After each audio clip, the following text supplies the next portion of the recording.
आज 22 जनवरी को अयोध्या में रामलला का प्राण प्रतिष्ठा कार्यक्रम आयोजित किया जाने वाला है।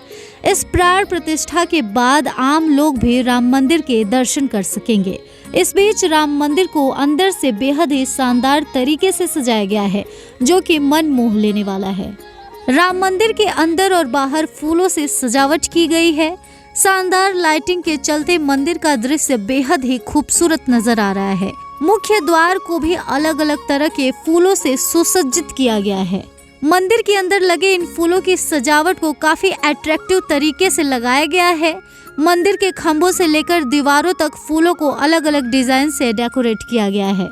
अयोध्या नगरी को दुल्हन की तरह सजाया गया है। प्राण प्रतिष्ठा से पहले राम मंदिर की भव्यता दिखाई दे रही है। फूलों से सजा हुआ मंदिर और भी ज्यादा खूबसूरत लग रहा है। अयोध्या में रामलला के प्राण प्रतिष्ठा कार्यक्रम की तैयारियां पूर्ण रूप से पूरी हो चुकी हैं और अब राम मंदिर की ये मनमोहक तस्वीरें श्रद्धालुओं का दिल खुश कर दे रही हैं।